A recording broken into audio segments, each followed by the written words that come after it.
Okay, first अलंकार is उपमा अलंकार. उपमा, उपमेय हे उपमानासारखे आहे असे वर्णन जेथे केलेले असते तेथे उपमा अलंकार होतो.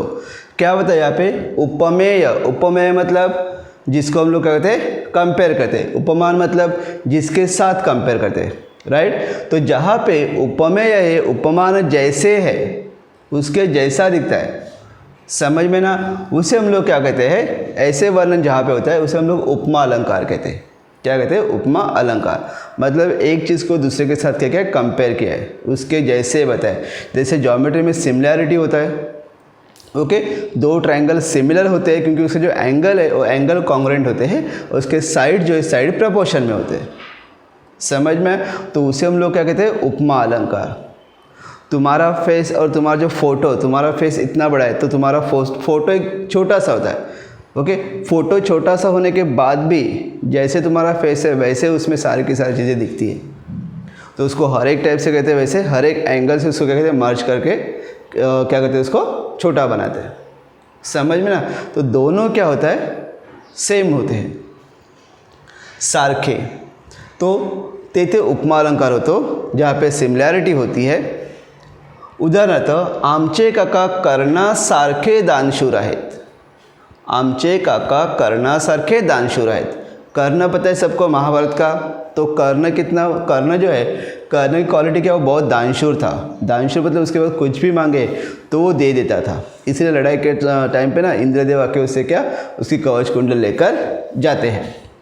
ओके, सो आमचे काका कर्णासारखे दानशूर मतलब कर्ण जैसे दानशूर था वैसे ही इनके काका भी क्या है?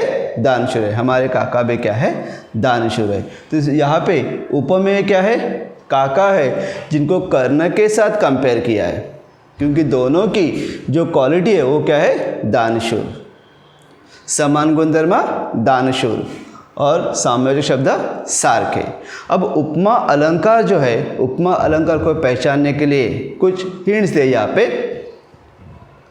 या अलंकारात सारखा, समान, जेवी, सम, सदृश, परी, गत असे साम्यवाचक शब्द असतात. उपमा अलंकार में क्या होता है? सारखा, समान, जेवी, सम, सदृश, परी, गत असे साम्यवाचक शब्द असतात. अगर ये जैसे ना कर्णा सम, कर्णा सदृश, कर्णा परी, कर्णा गत, ओके, तो वो कौन सा ये होता है? अलंकार, उपमा अलंकार होता है.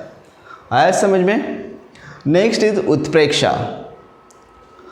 उपमेय हे उपमानच आहे असे वर्णन केलेले, वर्णन जेथे केलेले असते तेथे उत्प्रेक्षा अलंकार होतो. क्या कहा यहाँ पे? देखो, उपमेय उपमानच आहे. कॉन्ग्रुएंट ट्रायंगल, कॉन्ग्रुएंट ट्रायंगल मतलब क्या कि एंगल के साथ साथ साइड्स भी कॉन्ग्रुएंट होते हैं, उसे हम लोग क्या कहते हैं? Congruent triangle. वैसे ही यहाँ पे उपमेय उपमान जैसे नहीं, उपमान ही है, मतलब दोनों में कुछ भी फर्क नहीं है, जेरॉक्स कॉपी. ओके, उसे क्या कहते हैं? उत्प्रेक्षा अलंकार. उसे क्या कहते हैं? उत्प्रेक्षा अलंकार. तुझा चेहरा जनु चंद्रमास मतलब क्या कि फेस, तुम्हारा फेस और चंद्रमा दोनों एक ही है. चंद्रमा के जगह पे तुम्हारा फेस रख सकते हैं. तो चंद्रमा के जगह पे फेस भी रखेंगे तो कोई फ़र्क नहीं पड़ेगा, समझ में है ना.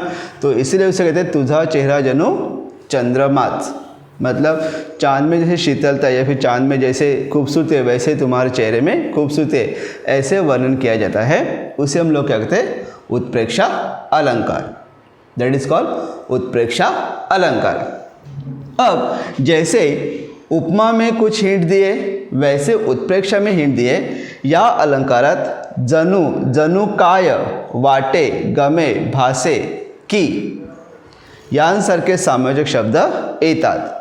उत्प्रेक्षा में जनु, जनुकाय, वाटे, गमे, भासे, की यासारखे साम्यवाचक शब्द येतात. अब इसमें क्वेश्चन कैसे आ सकता है? पुढील वाक्यातील उपमेय, उपमान, साम्यवाचक शब्द, समान गुणधर्म आणि अलंकार ओळखा.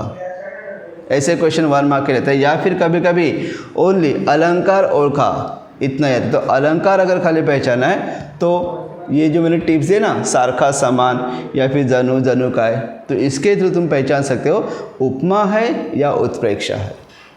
समझ में? उपमा मीन्स सिमिलैरिटी, एक चीज़ दूसरे के जैसी, ओके, और उत्प्रेक्षा दूसरे के जैसी नहीं, दोनों एक ही है, ऐसे जहाँ पे वर्णन होता है उसे हम लोग कहते हैं उत्प्रेक्षा। समझ में? तो 9th स्टैंडर्ड में हमें उपमा और उत्प्रेक्षा ये दो ही अलंकार है।